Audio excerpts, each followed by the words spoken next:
নিজেদের ক্ষুদ্র স্বার্থে একটি সাজানো দেশকে ধ্বংস করার জন্য পিয়ারের চেয়ে মারাত্মক আত্মঘাতী কোনো অস্ত্রই থাকতে পারে না।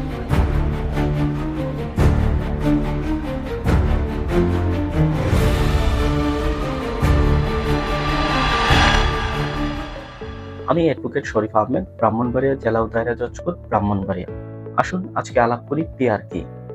প্রপোর্শনাল রিপ্রেজেন্টেশন বা পিআর হচ্ছে এমন একটি নির্বাচনী ব্যবস্থা যেখানে কোনো একটি রাজনৈতিক দল সারা দেশের প্রত্যেকটা ভোট কেন্দ্রে যত সংখ্যক ভোট পাবে সবগুলো ভোট একত্র করে সেই ভোটের অনুপাত অনুসারে সংসদে তাদের এমপি নির্বাচিত হবে। বুঝিয়ে বলছি, ধরুন জামাত শিবির সারা দেশে প্রত্যেকটা ভোট কেন্দ্রে 200 থেকে 300 করে মোট 20 লাখ ভোট পেল।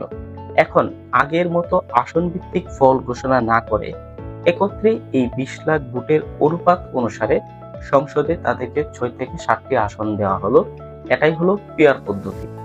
বাংলাদেশের মূলধারার দুইটি রাজনৈতিক দল বিএনপি ও আওয়ামী লীগ ছাড়া ছোট ছোট রাজনৈতিক দলগুলো যাদের জনসমর্থন সব মিলিয়ে 5%-এরও কম হবে, তারা উঠে পড়ে লেগেছে পিয়ার পদ্ধতিতে নির্বাচনের জন্য।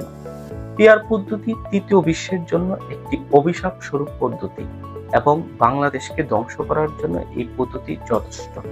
কারণ পিয়ার পদ্ধতিতে সাধারণত কোনো একক দল সংখ্যাগরিষ্ঠতা পায় না, ফলে জোট সরকার গঠন করতে হয়। আর জোট সরকার মানে হলো সতীনের সাথে সংসার করা।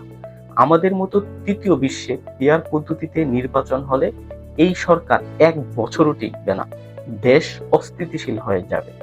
পিয়ার পদ্ধতিতে জামাত শিবিরের মতো ছোট ছোট দলগুলো সংসদে বেশ কিছু আসন পেয়ে যাবে এবং এ সমস্ত দলের সাথে জোট গঠনের ফলে সরকারে এই ক্ষুদ্র দলগুলোর প্রভাব অনেক বেশি বেড়ে যাবে। এতে তারা সরকারের নীতি প্রণয়ন ও প্রয়োগে মারাত্মক প্রতিবন্ধকতা সৃষ্টি করবে। পিয়ার পদ্ধতিতে মানুষ কোনো এমপি প্রার্থীকে নয়, বরং পার্টিকে ভোট দিবে। তখন পার্টির হাইকমান্ড ভোট শেষে তার পছন্দের লোককে এমপি হিসেবে সিলেক্ট করবে।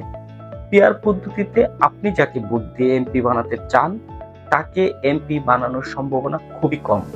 ফলে আপনার এলাকার রাস্তাঘাট, স্কুল, কলেজ, হাসপাতাল বা যে কোনো সমস্যা সরাসরি সংসদে গিয়ে কেউ বলার থাকবে না। আপনি তখন কাউকে বলতে পারবেন না, কেউ মিয়া তোমারে আমি এমপি বানাইছি, আমাদের রাস্তাটা করে দাও। এমপিরা সরাসরি তার এলাকার জনগণ কর্তৃক নির্বাচিত না হওয়ায় তার এলাকার জনগণের প্রতি ন্যূনতম কোনো কমিটমেন্ট থাকবে না, ফলে এলাকার উন্নয়ন স্থবিরতা দেখা দেবে। এভাবে হাজারো সমস্যা সৃষ্টি করবে এই পিয়ার পদ্ধতি।